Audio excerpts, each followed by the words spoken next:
الحمد لله نحمده ونستعينه ونستغفره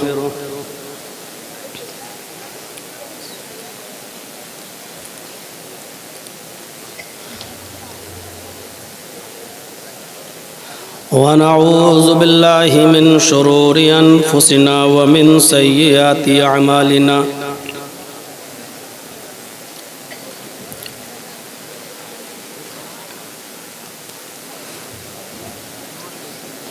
من يهده الله فلا مضل له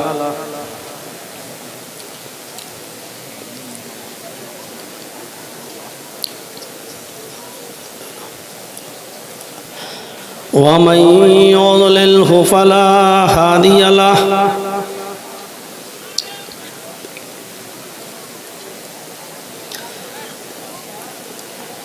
وأشهد أن لا إله إلا الله وحده لا شريك له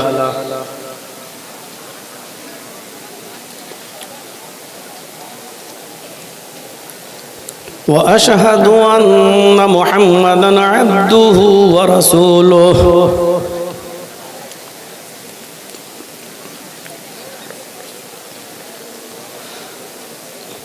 أما بعد فإن خير الحديث كتاب الله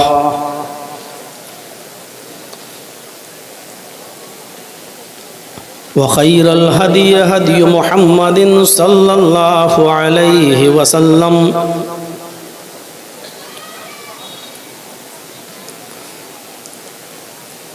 وشر الأمور محدثاتها وكل محدثة بدعة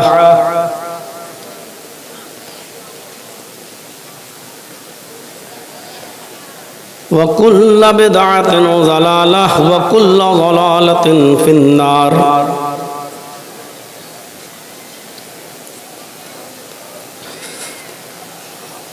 أعوذ بالله من الشيطان الرجيم بسم الله الرحمن الرحيم يا أيها النبي إنا أرسلناك شاهدا ومبشرا ونذيرا وداعيا إلى الله بإذنه وسراجا منيرا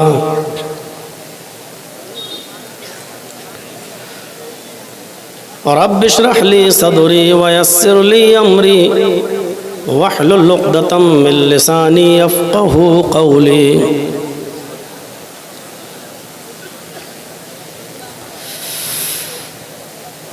اس عظیم الشان اجلاس کے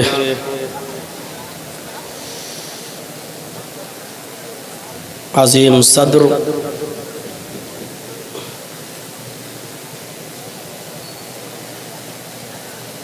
اور اسٹیج پر بیٹھے ہوئے ہمارے جید اور معقر علماء کا ایک اچھا خاصا گروہ، ناظم اجلاس، علاقے کے معزز احباب، دیگر معزز شخصیات، مبارک پور اور اس کے اطراف و اکناف سے تشریف لائے ہوئے معزز سامعین حضرات، پردہ نشین اسلامی خواتین، ماں اور بہنوں، قوم و ملت کے لائق ور نوجوانوں، مستقبل کے ہونہار عزیز بچوں،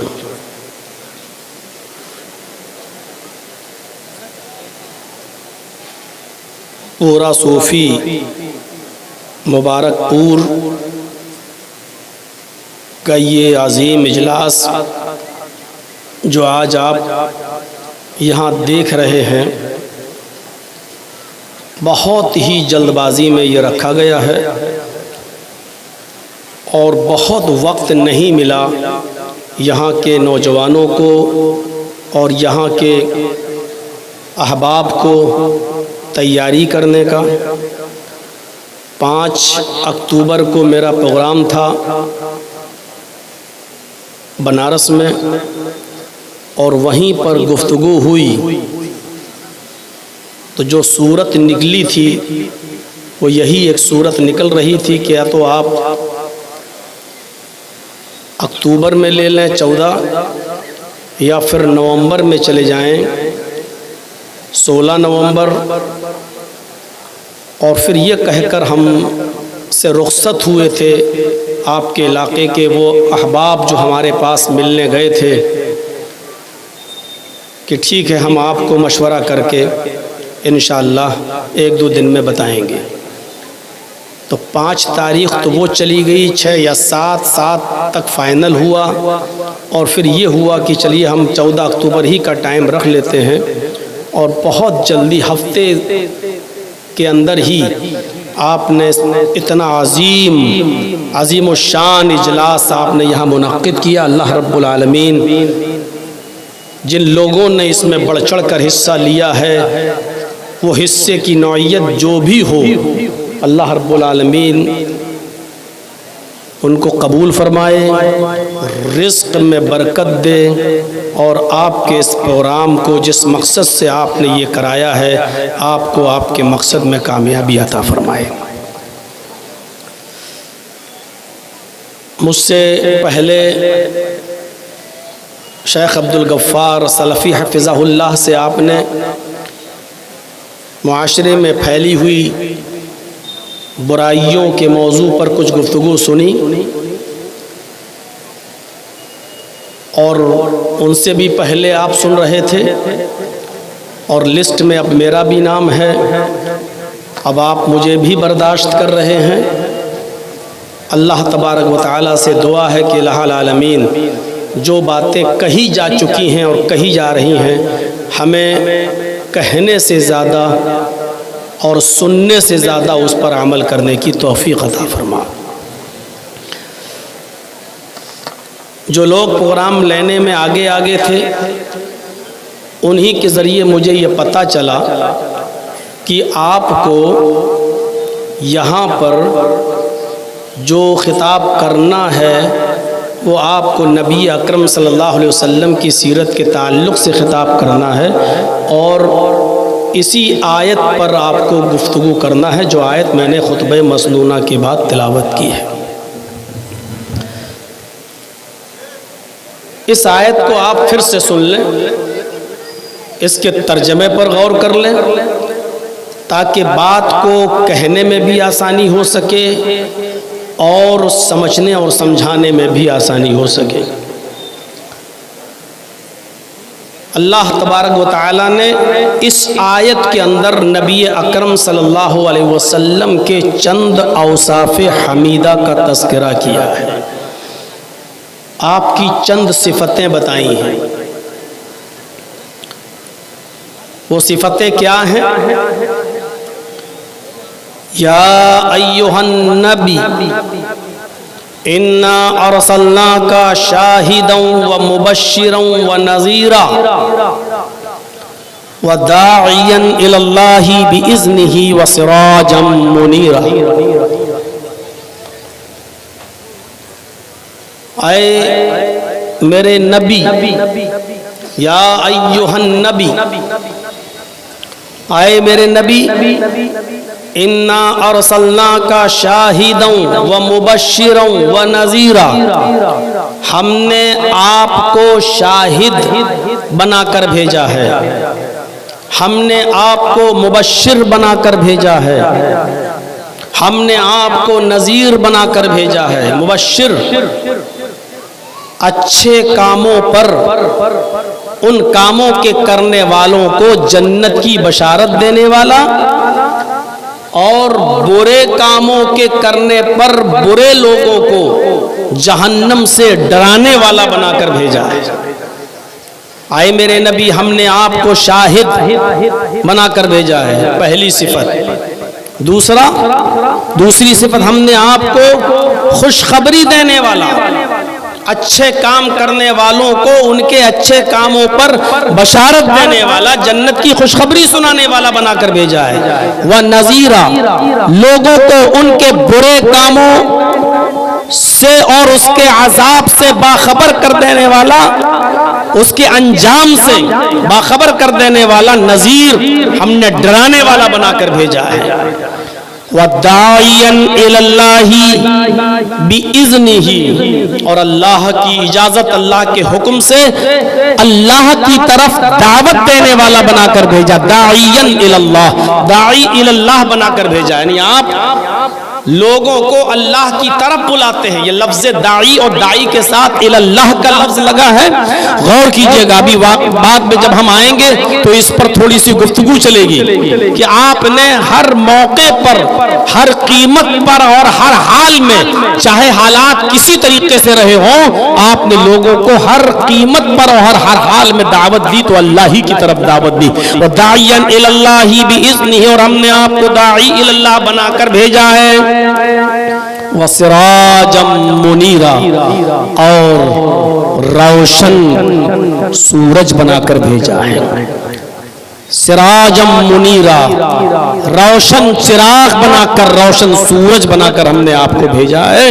باتیں آئیں گی میرے بھائیوں، ان اوصاف حمیدہ کو ایک ذہن میں رکھیے، اور پہلی چیز میں اٹھاتا ہوں، یا ایھا النبی انا ارسلناک شاہدا ومبشرا ونذیرا، اے میرے حبیب، اے میرے نبی، ہم نے آپ کو شاہد بنا کر بھیجا ہے۔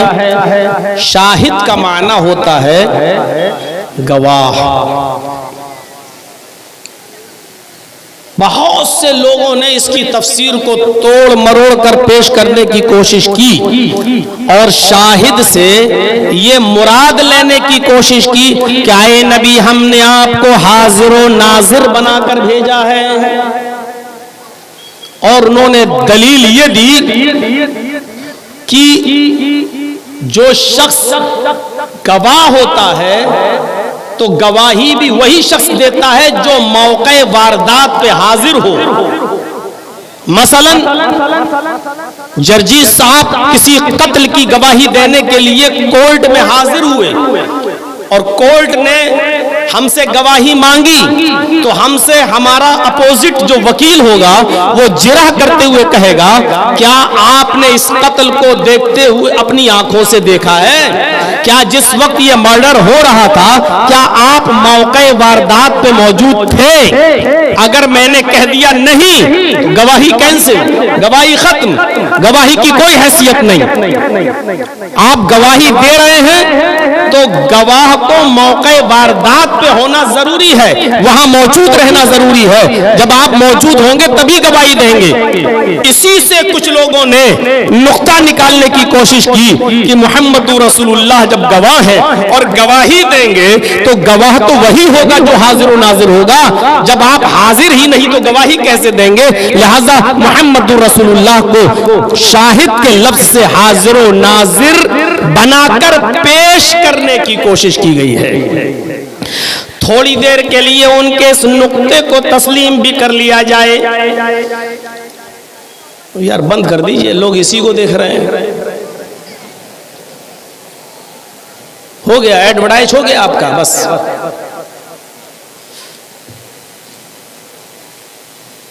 اگر تھوڑی دیر کے لیے اس بات کو مان بھی لیا جائے تو پھر آپ کو پوری امت اسلامیہ اور ساری دنیا کے مسلمانوں کو بھی حاضر و ناظر ماننا پڑے گا، اس لیے کہ شاہد کا لفظ اگر نبی کے لیے آیا ہے تو شہداء کا لفظ ساری دنیا کے مسلمانوں کے لیے بھی آیا ہے، امت محمدیہ کے لیے بھی قرآن میں آیا ہے۔ اگر لفظ شہداء سے ساری دنیا کے مسلمانوں کا حاضر و ناظر ہونا اگر آپ نہیں لے سکتے تو شاہد سے پھر نبی اکرم کا حاضر و ناظر ہونا بھی نہیں لیا جا سکتا۔ وَجَعَلْنَاكُمْ أُمَّةً وَسَطًا لِتَكُونُوا شُهَدَاءَ عَلَى النَّاسِ وَيَكُونَ الرَّسُولُ عَلَيْكُمْ شَهِيدًا، اور ہم نے امت محمدیہ تمہیں امت وسط بنایا، معتدل امت بنایا، وَجَعَلْنَاكُمْ أُمَّةً وَسَطًا، اور ہم نے اس امت کو، امت محمدیہ کو امت وسط بنایا، معتدل امت بنایا۔ کیوں بنایا؟ امة وسطا لتكونوا شهداء على الناس، تاکہ اے امت محمدیہ تم تمام لوگوں پر گواہ بن جاؤ، تاکہ آئے امت محمدیہ تم تمام لوگوں پر گواہ ہو جاؤ۔ دیکھ رہے ہیں امت محمدیہ کو گواہ کر اللہ تبارک و تعالیٰ کہہ رہا ہے کہ تم تمام لوگوں پر گواہ ہو جاؤ۔ اگر امت محمدیہ گواہی دے رہی ہے اور امم سابقہ کی گواہی دے گی کہ اس میں جو ڈرانے والے آئے تھے وہ برحق تھے اور انہوں نے اپنا کام پورا کیا، جب یہ گواہی دے گی تو کیا امت محمدیہ اس وقت موجود تھی؟ کیا حضرت نوح کے زمانے میں امت محمد موجود تھی؟ کیا حضرت ابراہیم کے زمانے میں موجود تھی؟ کیا حضرت موسیٰ اور عیسیٰ کے زمانے میں موجود تھی؟ اگر نہیں تھی تو پھر کیسے گواہی دے گی؟ کیسے گواہی دے گی؟ جبکہ آپ نے یہ اصول بنایا ہے کہ گواہ کے لیے ضروری ہے کہ وہ موقع واردات میں موجود ہو۔ جب امت محمدیہ موجود ہی نہیں تو گواہی کیسے دے گی؟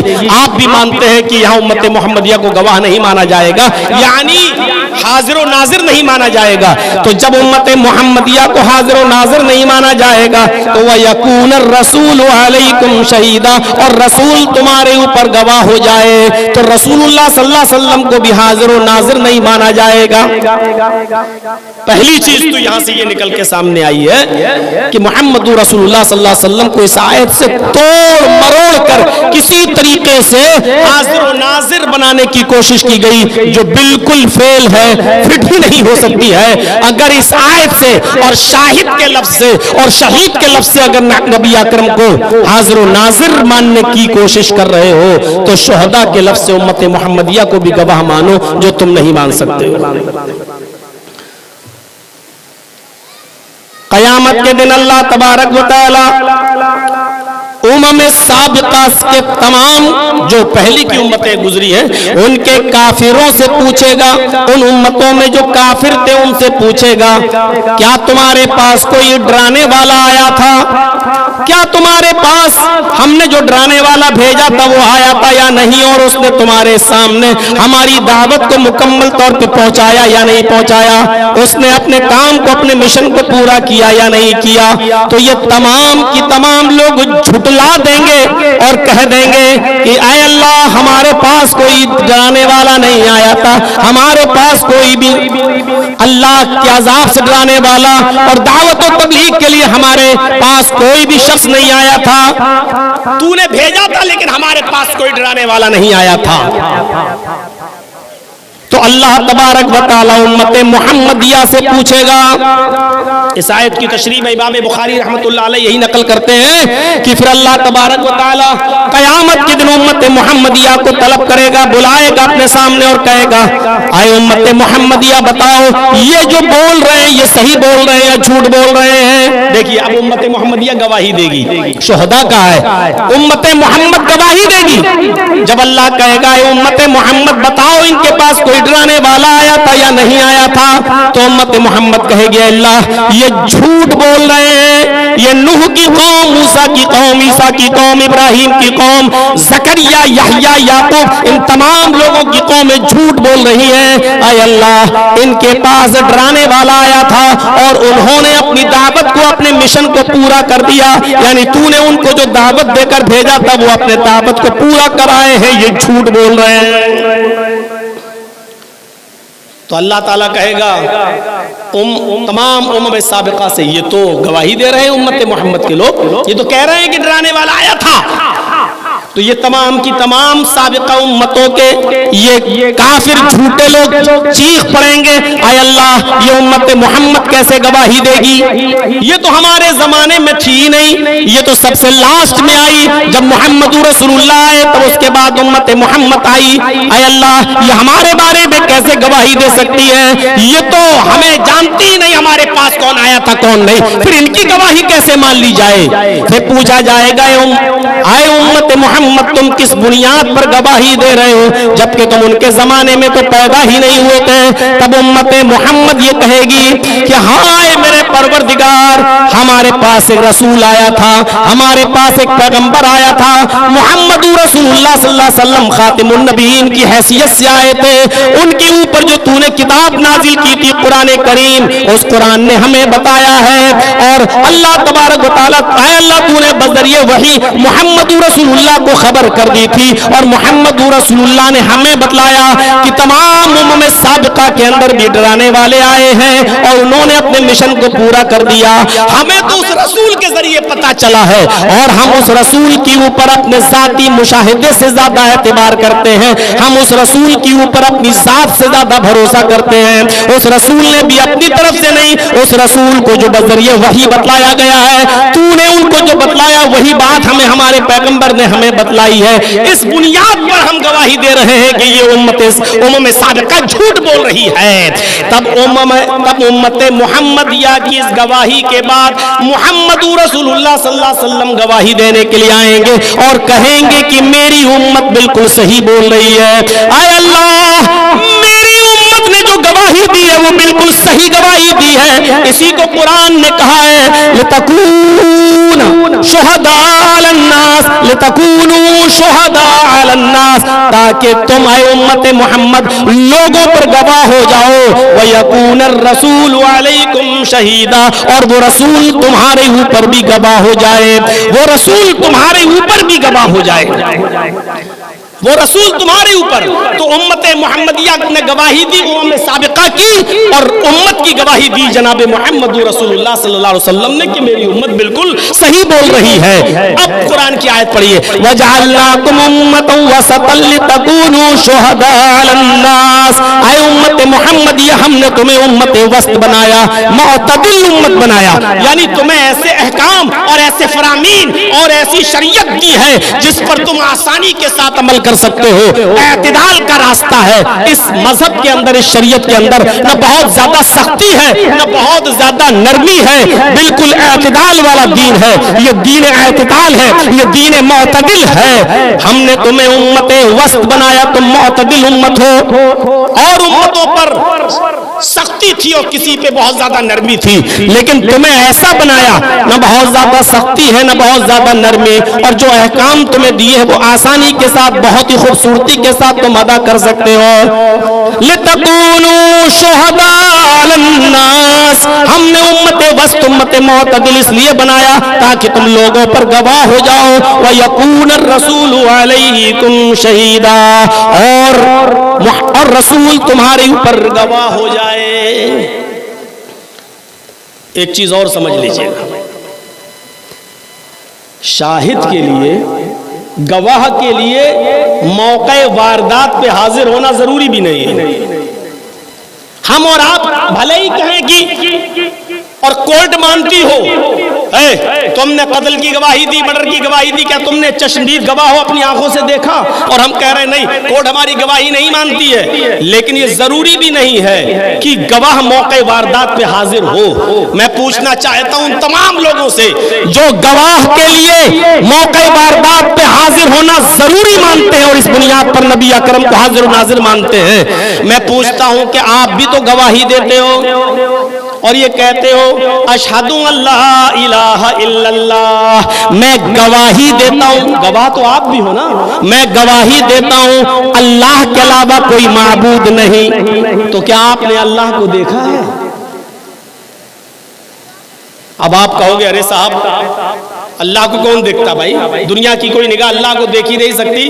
مولانا جرجی صاحب آپ کی بات غلط ہے، یہ مثال کیسی آپ پیش کر رہے ہو؟ چلیے چھوڑ دیجئے اس مثال کو، آپ اس سے ہٹ کر دوسری بھی گواہی دیتے ہو، اشہد ان محمدن عبدہ ورسولہ، اور میں اس بات کی بھی گواہی دیتا ہوں کہ محمد اللہ کے بندے اور اس کے رسول ہیں۔ آپ رسول اللہ کی بھی گواہی دیتے ہیں کہ میں گواہی دیتا ہوں کہ محمد اللہ کے بندے اور اس کے رسول ہے۔ میں پوچھتا ہوں کیا آپ نے محمد رسول اللہ کو دیکھا ہے؟ کیا جس وقت رسول اللہ نے رسالت کا دعویٰ کیا تھا اور اس دنیا میں رسول کی حیثیت سے آئے، کیا اس وقت آپ موجود تھے؟ نہیں۔ اور جب نہیں تھے تو آپ گواہی دے سکتے ہو، موجود ہونا ضروری نہیں ہے، نبی کی بغیر موجودگی میں آپ گواہی دے سکتے ہو۔ تو اس سے یہ صاف ظاہر ہوتا ہے کہ گواہ کے لیے ضروری نہیں ہے کہ وہ موقع واردات پہ حاضر ہو۔ کسی سچے آدمی کی گواہی پر گواہی دے دینا بھی گواہی مانی جاتی ہے۔ جیسے نبی اکرم صلی اللہ علیہ وسلم جب بیت المقدس گئے اور وہاں سے آئے اور آپ ہو کے آئے سفر معراج پر، اور اس کے بعد میں آئے اور کہا لوگوں میں نے بیت المقدس کا سفر کیا اور وہاں سے پھر میں نے جنت و جہنم کا معائنہ کیا اور دیکھ کر آیا اور رات یہ ساری چیز، تو کافروں نے ماننے سے انکار کر دیا۔ تو دوڑتے ہوئے ابو بکر صدیق رضی اللہ تعالیٰ عنہ کے پاس آئے اور کہا، اے ابو بکر صدیق، کیا اب بھی آپ اپنے ساتھی کو سچا مانو گے؟ یہ بتاؤ کہ یہاں سے بیت المقدس کی دوری کتنی ہے؟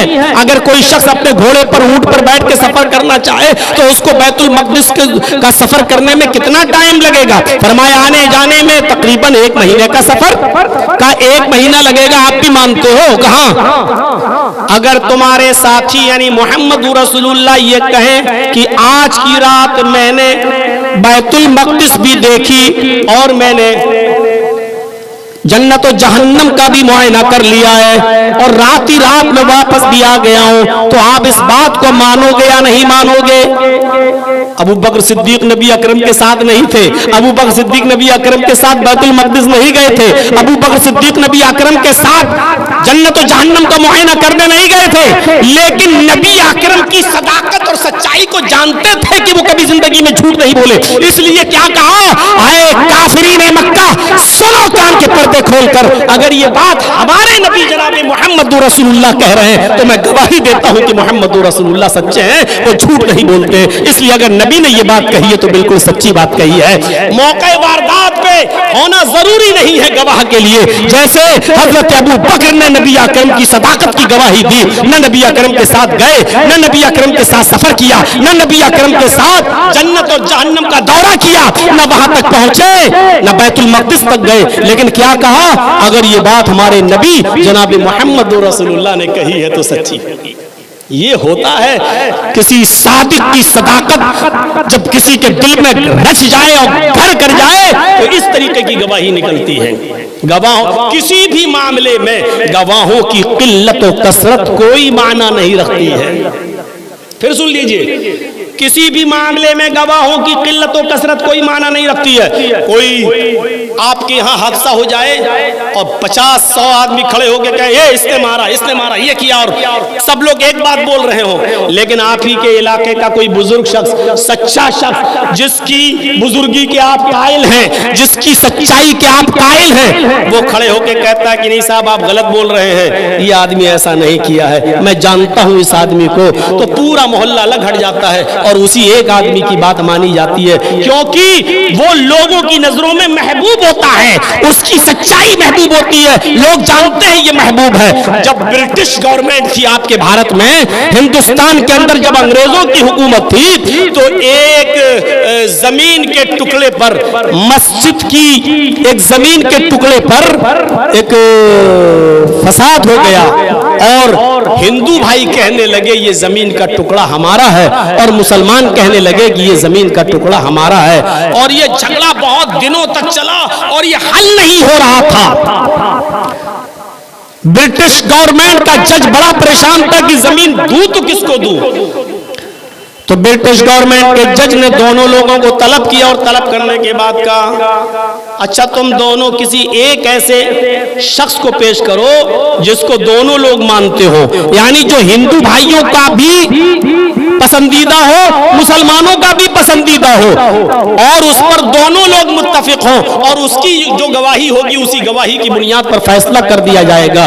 یہ انگریز جج نے یہ بات کہی، دونوں نے غور کیا، ہندو بھائی کہنے لگے جج وہ آدمی ہمارا رہے گا، مسلمان کہنے لگے وہ ہمارا رہے گا، بات نہیں بن رہی تھی، اور پھر ایک نام پیش کیا گیا مسلمانوں کی طرف سے، کسی مسلمان کا بزرگ جیسے اس کا نام پیش آیا سارے ہندو چیخ اٹھے، مسلمانوں تمہاری طرف سے دیا ہوا یہ نام مجھے منظور ہے، اور جس آدمی کی تم گواہی ماننے کے لیے تیار ہو اس آدمی کی گواہی ہم بھی ماننے کے لیے تیار ہیں۔ اس مسلمان بزرگ کے اوپر ہندو اور مسلمان دونوں کا اتفاق ہو گیا، لیکن پریشانی یہ تھی کہ اس مسلمان بزرگ نے قسم کھا رکھی تھی کہ جب تک میں زندہ رہوں گا کسی فرنگی کا، کسی انگریز کا ادھیکاری کا، آفیسر کا چہرہ نہیں دیکھوں گا۔ اب جج کے سامنے کیسے جائیں؟ جج کے سامنے جائیں گے تو جج کا چہرہ دیکھنا پڑے گا، اور یہ قسم کھائے ہوئے تھے کہ میں کسی انگریز جج کا، انگریز آفیسر کا میں چہرہ نہیں دیکھوں گا۔ جج کی طرف سے نوٹس آتا ہے کہ آپ کو گواہی کے لیے آنا ہے، انہوں نے کہہ دیا کہ میں کسی فرنگی کا چہرہ نہیں دیکھوں گا، میں کسی انگریز کا چہرہ نہیں، اس لیے میں گواہی دینے کے لیے نہیں آؤں گا۔ پھر لیٹر آیا، آپ کو گواہی کے لیے آنا پڑے گا، کیونکہ آپ ہی کی گواہی سے یہ مسئلہ حل ہو سکتا ہے، اور آپ ہی کی گواہی سے دونوں لوگ صحیح راستہ، ایک فیصلہ آپ کی گواہی پر ٹکا ہوا ہے، اور آپ کی گواہی پر جو فیصلہ ہوگا اس کو دونوں مانیں گے، ورنہ خون خرابہ ہوگا، خون کی ندیاں بہیں گی، دونوں طرف سے کئی لوگ مارے جائیں گے۔ آپ کو میرا چہرہ نہیں دیکھنا ہے تو مت دیکھیے، جب آپ آئیں گے تو ایک کالا پردہ ڈال دیا جائے گا، یا میں چہرہ گھما لوں گا، آپ کو میرے چہرے پر نظر ڈالنے کی ضرورت نہیں ہے، آپ بھلے ہی میرے چہرے کو مت دیکھیے گا لیکن آپ آئیے گا ضرور۔ جب جج کی طرف سے یہ آشواشن دیا گیا کہ آپ کو میرا چہرہ نہیں دکھائی دے گا، آپ آئیے، تب انہوں نے شرط کو قبول کیا، اور پھر وہ گئے اور کورٹ میں کھڑے ہو گئے، کالا پردہ ڈال دیا گیا، یا یوں کہہ لو کہ جج نے اپنا چہرہ دوسری طرف کر لیا اور گواہی شروع ہوئی کہ آپ کی گواہی پر ہی دونوں لوگ ٹکے ہوئے۔ بتائیے اس مسلمان بزرگ نے کورٹ میں کھڑے ہو کر جو گواہی دی وہ سچی گواہی دی، اور سچی گواہی یہ دی کہ آئے جج صاحب، یہ زمین کا ٹکڑا ہندو بھائیوں کا ہے، مسلمان خام خواہ اس پر فتنہ کھڑا کر رہے ہیں، اس زمین کے ٹکڑے سے مسلمانوں کا کوئی لینا دینا نہیں ہے۔ اور برٹش گورنمنٹ کے اس جج نے فیصلہ کر دیا ہندو بھائیوں کے حق میں کہ یہ زمین کا ٹکڑا تمہارا۔ دونوں نے اس بات کو مان لیا۔ بظاہر تو تھوڑی دیر کے لیے مسلمانوں کی ہار ہوئی کیونکہ ان کے خلاف گواہی دے دی گئی، لیکن اس مسلمان بزرگ کی اس گواہی سے نہ جانے کتنے غیر مسلم بھائیوں کا دل اندر سے پگھل گیا، اور انہوں نے کلمہ پڑھ کر اسلام قبول کر لیا۔ میرے پیارے ساتھیوں، میں بتانا یہ چاہتا ہوں کہ کسی بھی معاملے میں گواہوں کی قلت اور کثرت کوئی معنی نہیں رکھتی ہے، شاہد کی ذات معنی رکھتی ہے، شاہد کی ذات حیثیت رکھتی ہے، وہ کتنا سچا ہے، اس کی گواہی کیسی ہے۔ اگر وہ گواہ ہے، اگر وہ سچا ہے تو اس کی گواہی معتبر ہے۔ محمد رسول اللہ کی ذات کے بارے میں آپ کیا کہہ سکتے ہیں کہ آپ کے معاندین اور آپ کے دشمن بھی آپ کی گواہی دیا کرتے تھے۔ آپ کے دشمن بھی یہ کہا کرتے تھے کہ محمد رسول اللہ کو ہم نے اپنی زندگی میں کبھی جھوٹ بولتے ہوئے نہیں دیکھا، بھلے ہی آپ کی دعوت نہ مانتے ہوں، بھلے ہی وہ مخالفت کرتے ہوں، لیکن پوری سیرت کی ساری کتابیں پڑھ ڈالیے، آپ سیرت کی ساری کتابوں کا آپ مطالعہ کر جائیے، آپ کو آپ کے دشمنوں کی ایک تاریخ ملے گی، آپ کو آپ کے دشمنوں کے بہت سے واقعات ملیں گے، آپ کے دشمنوں نے آپ کے ساتھ یہ کیا، یہ کیا، یہ کیا، پوری سیرت کی کتابیں بھری پڑی ہوں گی، لیکن کوئی ایک نبی کا دشمن ایسا نہیں ملے گا جو یہ کہہ سکے کہ محمد رسول اللہ کو کبھی جھوٹ بولتے ہوئے بھی کسی نے دیکھا ہے۔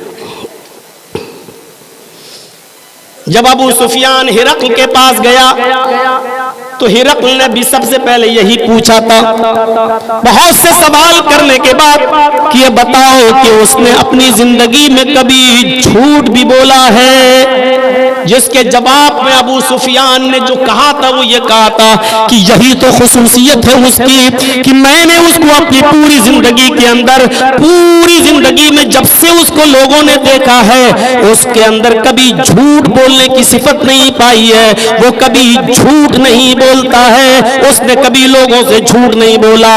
اس کے جواب میں ابو سفیان کو جو ہرقل نے جواب دیا تھا وہ یہ دیا تھا، جو بندوں کے معاملے میں کبھی جھوٹ نہ بولتا ہو وہ اللہ کے معاملے میں کیسے جھوٹ بول سکتا ہے؟ جس نے بندوں سے کبھی بندوں کے معاملے میں جھوٹ بات نہ کہی ہو وہ اللہ کے معاملے میں کبھی جھوٹ کیسے بول سکتا ہے؟ لہذا آئے ابو سفیان، وہ یقیناً کوئی نبی ہی ہے، اس لیے کہ انبیاء کی ذات ہی جھوٹ سے پاک و صاف ہوا کرتی ہے، اس کے اندر ہی نبی کی صفات پائی جاتی ہے۔ میرے پیارے ساتھیوں، یہ ہرقل کو جواب دیا تھا، ہرقل نے جواب دیا تھا ابو سفیان کو۔ گئے تو تھے شکایت لے کے، گئے تو تھے پوری کمیاں بھانڈا پھوڑنے کے لیے اور کمیاں بتانے کے لیے، لیکن ہرقل نے جب سوال کیے تو ہر سوال کا جواب مثبت، یعنی آپ کے دشمن بھی اس بات کا کہ قائل تھے کہ محمد رسول اللہ کو جھوٹ بولتے ہوئے کبھی نہیں دیکھا۔ یہ شاہد کی ذات ہے، ابھی شاہد ہے، ابھی مبشر ہے، پھر نذیر ہے، پھر داعین اللہ ہے، پھر اس کا بھی تو اللہم اغفر لحینا یہی پڑھنا پڑے گا۔ تو میرے بھائیوں سوچئے گا یہ بات، ابو سفیان کو یہ جواب۔ سب سے بڑا دشمن تو اللہ کے رسول کا ابو جہل تھا، کاٹو تو خون نہیں، موقع لگے تو کیا نہ کرے، اپنے علاقے کے اوباش اور چھوٹے چھوٹے بچوں کو بہکا کر اونٹ کی اوجھڑیاں دے کر ان کے ہاتھوں میں کہتا تھا کہ جب محمد سجدے میں چلے جائیں تو ان کے سر پہ ڈال دینا۔ وہ ساری سیرت کی کتابوں میں بھری پڑی ہے، دیکھ لیجئے گا میرے بھائیوں۔ وہ ابو جہل، لیکن جب اس سے پوچھا گیا کہ آخر محمد رسول اللہ کی دشمنی کی وجہ کیا ہے، کیا نبی اکرم کو کبھی جھوٹ بولتے ہوئے بھی تم نے دیکھا ہے؟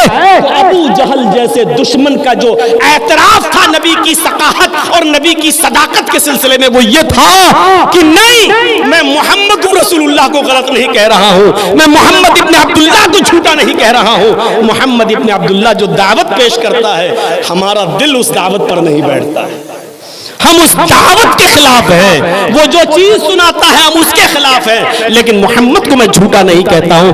غور کرو، نبی کا سب سے بڑا دشمن، نبی کی زندگی کا سب سے بڑا دشمن، میرے بھائیوں، جس نے پوری زندگی نبی اکرم کو پریشان کر کے رکھا تھا، لیکن نبی اکرم کو جھوٹا کہنے کی کوشش اس نے بھی نہیں کی، نبی اکرم کے سلسلے میں وہ بھی یہ نہیں کہہ سکا کہ نبی اکرم کو میں نے کبھی جھوٹ بولتے ہوئے دیکھا۔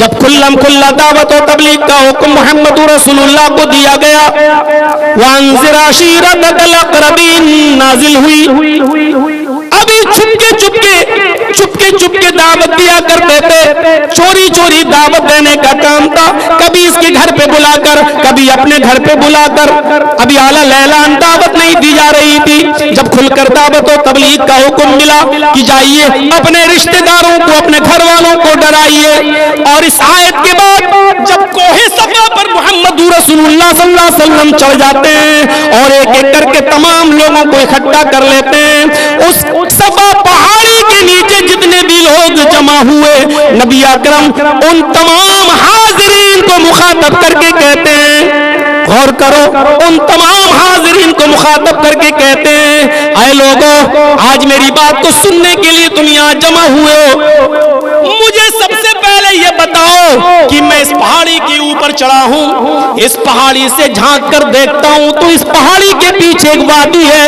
اس پہاڑی کے نیچے ایک وادی ہے، گفا ہے، کھائی ہے، اگر میں تم سے یہ کہوں کہ اس وادی کے پیچھے ایک لشکر چھپا ہوا ہے، اگر میں یہ کہوں ہے نہیں، اس وادی کے اندر کوئی لشکر چھپا نہیں ہے نہیں، لیکن اگر میں یہ کہوں اے لوگوں، محمد ابن عبداللہ کا یہ بیٹا، آمینہ کا یہ لخت جگر، عبد المطلب کا یہ پوتا، اگر تم سے یہ کہے کہ اس وادی کے پیچھے ایک لشکر چھپا ہوا ہے تو بتاؤ تم میری بات کا اقرار کرو گے یا نہیں، میری بات کو تسلیم کرو گے یا نہیں، تم میری بات کو مانو گے یا نہیں، میری بات کا اعتبار کرو گے یا نہیں؟ تمام لوگوں نے کہا قالوا بلا، ہاں کیوں نہیں، اگر آپ کہیں گے تو ہم کیوں نہیں مانیں گے، بتائیے اگر لشکر چھپا ہے تو ہم اس سے بچنے کا انتظام کر لیں,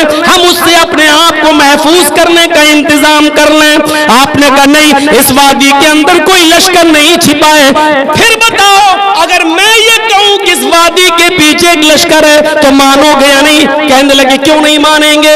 فرمایا بتاؤ کیوں مانو گے؟ میں کہہ رہا ہوں اس وادی کے پیچھے کوئی لشکر نہیں ہے, لیکن پھر بھی کہہ رہا ہوں کہ میری اگر میں کہہ دوں ہے تو مانو گے یا نہیں؟ اس کی وجہ کیا ہے؟ کس انداز سے لوگوں سے اقرار کروایا پہلے, بتاؤ اس کی وجہ کیا ہے؟ میری بات مانو گے تو کیوں مانو گے؟ میری بات تسلیم کرو گے تو کیوں کرو گے؟ اس کی وجہ کیا ہے؟ سارے کے سارے چیخ پڑے, قالوا ما جربنا الا علیک صدقا. اے محمد صلی اللہ علیہ وسلم, ہم آپ کی بات اس لیے مانیں گے کیونکہ آپ کی 40 سالہ زندگی کا ریکارڈ ہمارے سامنے, ہماری پوری زندگی کا ریکارڈ آپ کا ہمارے سامنے.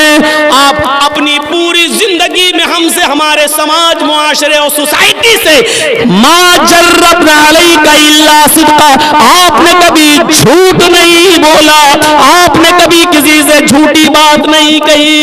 یہ تھا اعتراف اس شاہد کا, اس گواہ کا, اس کی ثقافت پر, اس کی صداقت پر کہ دشمن نیچے کھڑے ہیں, سارے کے سارے بڑے بڑے قبیلے کے لوگ, معزز لوگ کھڑے ہیں اور کیا کہہ رہے؟ قالوا ما جربنا علیک الا صدقا. اے محمد ابن عبداللہ, آپ کی بات ہم مانیں گے کیونکہ ہم نے کبھی آپ کو اپنی پوری زندگی میں, ہمارا تجربہ ہے کہ کبھی جھوٹ بولتے ہوئے نہیں دیکھا. یہ شاہد کی شہادت. اور اتنا سچا شخص جب یہ کہے کہ جنت ہے تو کیوں نہیں مانی جائے گی؟ جب یہ کہے کہ جہنم ہے تو کیوں نہیں مانی جائے گی؟ جب یہ کہے کہ فرشتے ہیں تو کیوں نہیں مانا جائے گا؟ جب یہ کہے کہ جنات ہیں تو کیوں نہیں اس کی بات کو مانا جائے گا؟ جب یہ کہے کہ ایک دن تمہیں مرنا ہے اور مرنے کے بعد دوبارہ اٹھنا ہے تو کیوں اس کی بات نہیں مانی جائے گی؟ شاہد کی شہادت اور اس کی صداقت ایسی تھی کہ آخری خطبے میں حجۃ الوداع کے موقع پر محمد رسول اللہ نے اپنی شہادت پر تمام لوگوں کو بھی گواہ بنا دیا, تمام لوگوں کو بھی شاہد بنا لیا. حجۃ الوداع کا موقع ہے اور تقریباً 1,44,000 کا مجمع ہے, قصبہ اونٹنی پر سوار ہے. آپ نے لوگوں کو مختصر خطاب کیا ہے, زندگی کے ذرے اصول و ضابطے بتائے, اللہ سے ڈرنے کی وصیت کی ہے, اللہ سے ڈرنے کی وصیت کی ہے, ایک دوسرے کو قتل سے منع کیا ہے, عورتوں کے سلسلے میں بھلائی اور خیر کا معاملہ ادا کرنے کی تعلیم دی ہے, اور اسی خطبے میں آپ نے 2 چیزوں کو مضبوطی سے پکڑے رہنے کی وصیت بھی فرمائی ہے. اور یہ سب کچھ کہنے کے بعد وہ شاہد اس شاندار شہادت کے ساتھ اٹھ کر کہتا ہے, او لوگوں, اللہ تعالیٰ نے مجھے جو دعوت دے کر بھیجا تھا, جو پیغام دے کر بھیجا تھا, جو دین دے کر بھیجا تھا, وہ میں نے پہنچایا یا نہیں پہنچایا؟ اس کی تبلیغ میں نے تم تک کر دی یا نہیں کر دی؟ میں نے اللہ کی طرف سے دیا ہوا دین, دی ہوئی دعوت میں نے تم تک پہنچائی یا نہیں پہنچائی؟ سامعین چیخ اٹھے, صحابہ کا مجمع چیخ اٹھا, قد دیتا ونصحتا, ہاں وبلغتا, ہاں اے محمد ابن عبداللہ, اے ہمارے رسول, آپ نے حق ادا کر دیا, آپ کو اللہ نے جو دعوت دی ہے آپ نے اس دعوت کو پہنچا دیا. نبی اکرم نے اپنی امت کی اس گواہی کو سنا, یہ کہہ رہی ہے کہ اللہ کے نبی, آپ نے اللہ کی دی ہوئی دعوت کو پورا پہنچا دیا. نگاہیں آسمان پر اٹھی, انگلیاں آسمان پر اٹھاتے تھے اور نیچے زمین کی طرف جھکاتے تھے اور کہتے تھے, اللہم اشہد, اللہم اشہد, اللہم اشہد, اے اللہ میری امت امت کی گواہی پر تو بھی گواہ بن جا، اے اللہ میری امت کی گواہی پر تو بھی گواہ ہو جا، قیامت کے دن یہ انکار نہ کر بیٹھے آج تو ان کی گواہی پر گواہ بن جا، اے اللہ میں امت کی گواہی پر تجھے گواہ بنا رہا ہوں، اللہم اشہد اللہم اشہد اللہم اشہد، اے اللہ میری امت کی گواہی پر تو گواہ ہو جا۔ میرے بھائیوں، شاہد کی شہادت اس شاندار طریقے سے اٹھی کہ خود تو شاہد تھا، اس نے اپنی دعوت اپنی تبلیغ پر پوری امت کو گواہ بنا لیا۔ میرے بھائیوں اندازہ لگائیے 12:45 منٹ لگے ہیں تقریباً شاہد کی تشریح کرنے، شاہد کی طرف چلنے میں، جبکہ ابھی صداقت کے واقعات اور بیان کروں تو آدھا گھنٹہ پون گھنٹہ اور کھینچ کر یہیں پر وآخر دعوانا الحمدللہ کہا جا سکتا ہے، لیکن میرے بھائیوں چلیے انا ارسلناک شاہدا، اب مبشر پہ آ جائیے۔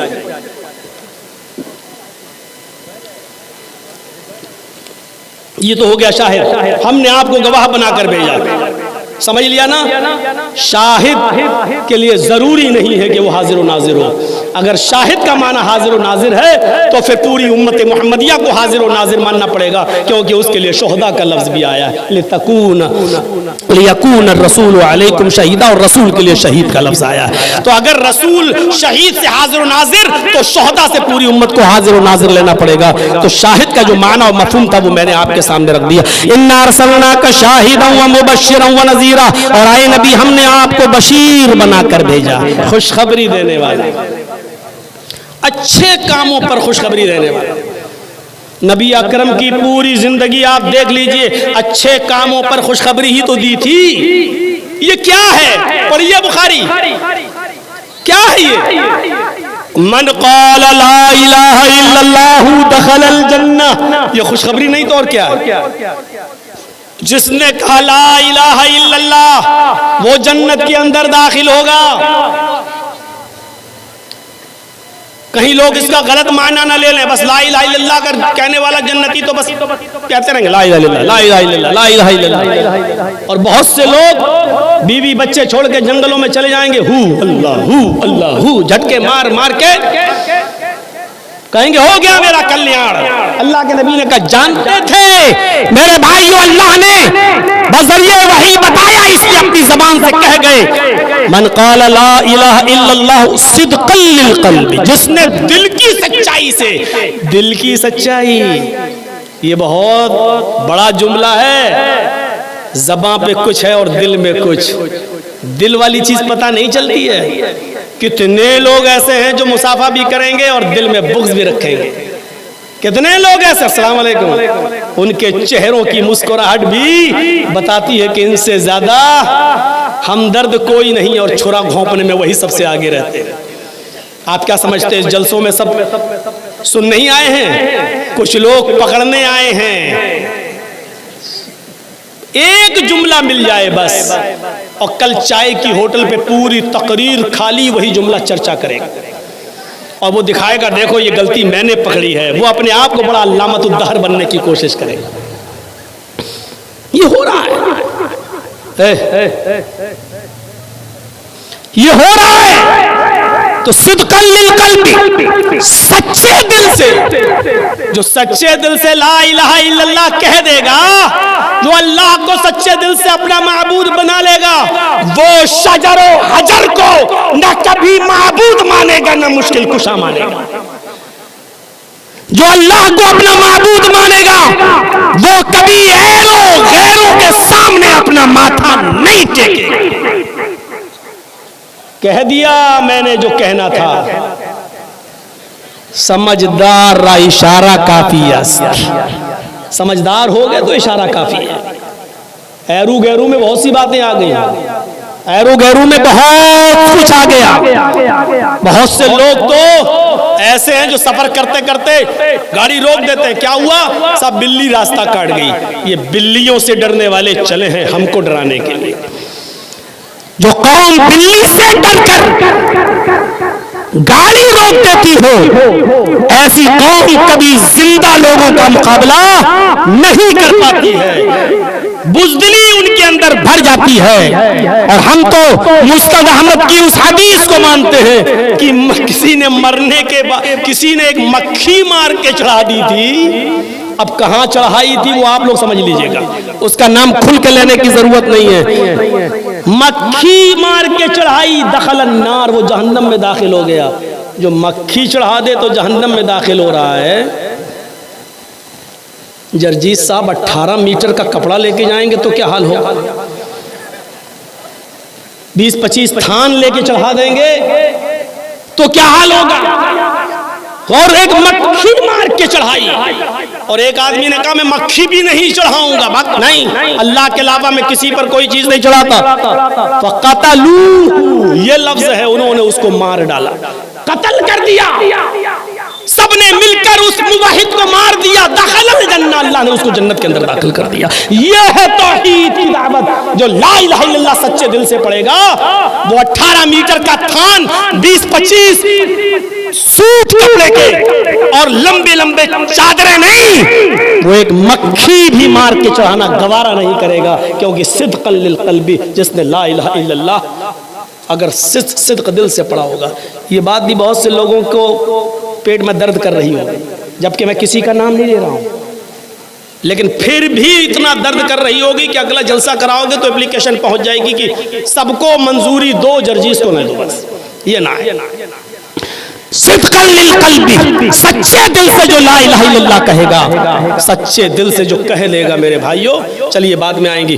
وہ صدقا للقلب, یہ بشارت دے رہا اللہ کے نبی, دخل الجنہ, وہ جنت کے اندر داخل ہوگا. من مات لا یشرک باللہ شیئا دخل الجنہ, جو اس حال میں مرا کہ وہ اللہ کے ساتھ کسی کو شریک نہیں کرتا تھا, وہ کہاں جائے گا؟ جنت کے اندر جائے گا. اللہ کے نبی جناب محمد رسول اللہ صلی اللہ علیہ وسلم فرماتے ہیں کہ وہ کہاں جائے گا؟ جنت کے اندر جائے گا. دیکھیے کیسی کیسی خوشخبری دے رہے ہیں اللہ کے نبی صلی اللہ علیہ وسلم. ایک حدیث میں فرمایا من کان آخر کلامہ لا الہ الا اللہ دخل الجنہ, جس کی زبان سے آخری جملہ لا الہ الا اللہ نکلا وہ جنت میں جائے گا. یعنی موت کا وقت قریب ہے, سانسیں لے رہا ہے, لوگ بیٹھے ہیں تلقین کر رہے ہیں, وہی بیٹھ کے زور زور سے پڑھ رہے ہیں لا الہ الا اللہ, لا الہ الا اللہ, لا الہ الا اللہ. لوگوں کی باتیں سن کر اس کے منہ سے بھی نکل گیا آخری جملہ لا الہ الا اللہ, اور ختم. من کان آخر کلامی, جس کی زبان سے آخری جملہ لا الہ الا اللہ نکلا وہ کہاں جائے گا؟ داخل الجنہ, وہ جنت کے اندر جائے گا. لا الہ الا اللہ اسی کی زبان سے نکلے گا آخری وقت میں جو زندگی بھر موحد رہا ہوگا, ورنہ شیطان کا دیا ہوا پانی بھی لا لا مجھے پیاس لگی ہے پی کے گیا اور ہو گئی رام رام ستیہ. جب اسلام پہ ہی نہیں مرو گے, خاتمہ ایمان پر نہیں ہوگا تو کیا کہا جائے اس سلسلے میں؟ داخل الجنہ, جس کی زبان سے آخری جملہ لا الہ الا اللہ نکلا وہ جنت کے اندر داخل ہوگا. کیسی خوشخبری دے رہے ہیں محمد رسول اللہ صلی اللہ علیہ وسلم. خوشخبری دیتے ہوئے کہتے ہیں ایوم امرات اذا صلت خمسا, میری ماؤں سنو, میری بہنوں سنو, میری قوم کی بیٹیوں سنو, چھتوں سے سنو, پردے کی اوٹ سے سنو, باپردہ ہو, تمہارے لیے انتظام کیا گیا, اسکرین لگائے گئے, کیمرے لگائے گئے, غور سے سنو. ایوم امرات اذا صلت خمسہا, جو عورت 5 وقت کی نماز پڑھتی ہو پابندی سے, وصامت الشہر, رمضان کے پورے مہینے کے روزے رکھتی ہو, وصامت شہرا, رمضان کے پورے مہینے کے روزے رکھتی ہو, وَأَطَاعَتْ بَعْلَهَا, اور اپنے شوہر کی اطاعت و فرما برداری کرتی ہو, وَأَحْسَنَتْ فَرْجَهَا, اور اپنے سطر کی, اپنی شرمگاہ کی حفاظت کرتی ہو. اس پر میں زیادہ کچھ نہیں بولوں گا, عبدالغفار صاحب نے اس پر کچھ گفتگو کی ہوگی. میرے بھائیو, بات ہو رہی تھی ناشتے کے موقع پر جہاں بیٹھے تھے تو بتا رہے تھے کہ میرا ٹاپک یہ ہے, اس لیے مجھے اندازہ ہے شاید اس پر گفتگو کی ہو. تو میرے بھائیو, ایوم امرات اذا صلت خمسا وصامت صامت شہرا واطاعت بالہا وحسنت فرجا. جو عورت 5 وقت کی نماز پڑھتی ہو, رمضان کے مہینے کی روزے رکھتی ہو, شوہر کی اطاعت و فرما برداری کرتی ہو اور اپنے سطر کی و شرمگاہ کی حفاظت کرتی ہو, ایسی عورت کے لیے اللہ کے نبی خوشخبری سناتے ہیں, جنت کے 8 دروازوں پر فرشتے بیٹھے ہوں گے اور اس کو پکار پکار کر کہیں گے فَلْتَدْخُلْ مِنْ أَيِّ أَبْوَابِ الْجَنَّةِ شَاءْتَ. اے عورت, تو جنت کے جس دروازے سے داخل ہونا چاہے ہو جا, تو جنت کے جس دروازے سے جانا چاہے چلی جا. بہت مشکل ہے. 5 وقت کی نماز پڑھ لینا آسان ہے, رمضان کے پورے مہینے کے روزے رکھ لینا آسان ہے, لیکن یہ شوہر کی اطاعت بڑا مشکل مسئلہ ہے. وہ بھی آج کے اس دور میں جو دن بھر انسٹاگرام دیکھتے دیکھتے گزار لیتی ہو, وہ شوہر کی اطاعت کیسے کریں گے؟ کتنے لوگ اور خود مولانا لوگ بھی اس میں لگے رہتے ہیں, پتہ نہیں عورتوں ہی کے بارے میں زیادہ پوسٹ بھی ڈالتے ہیں, اور جو عورتوں کے بارے میں زیادہ پوسٹ ڈالتا ہے اس سے ہمیں بڑا ڈر لگتا ہے. میں سوچتا ہوں کہ اس کے گھر میں وہی حالت ہوگی کیونکہ جو ڈالتا ہے ظاہر لگتا ہے, ایسا لگتا ہے کہ اس کی بھی حالت وہی ہوگی. سنا نے وہ واقعہ ہی, بس کوئی پوچھنا نہیں مولانا حدیث کی کون سی کتاب میں ہے.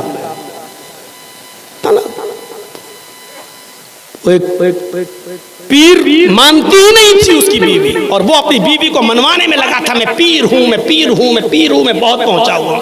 بس تیرے جیسے 336 پیر روز دیکھتی ہوں. اور ایک دن اس نے آسمان پر کسی کو اڑتے ہوئے دیکھ لیا تو گھر میں شوہر سے کہنے لگی, کافی دیر کے بعد جب وہ آیا, اپنے آپ کو پیر بنتے ہو, پیر تو وہ تھا جو آسمان پہ اڑ رہا تھا. تو شوہر نے سوچا آج اچھا موقع ہے اپنا دباؤ بنانے کی کوشش کی. کہا اچھا تم نے دیکھا؟ کہاں دیکھا؟ ارے دیکھا ہے نا, بعد میں مکرنا نہیں. کہا نہیں, میں نے اپنی آنکھوں سے دیکھا ہے. کہا اللہ تیرا شکر ہے تو نے دیکھا تو. کہا کیوں؟ کہا وہ میں ہی تو تھا. شوہر بولا وہ میں ہی تو تھا. بیوی نے کہا تیرا ستیہ ناش جائے, تو تھا؟ کہاں مجھے لگا تو تھا. کہا کیوں؟ کہا تیرا اڑ رہا تھا, تیرے علاوہ کوئی اڑ ہی نہیں سکتا. پھر بھی کمی نکال دی اس کے اندر, کمی نکال دی.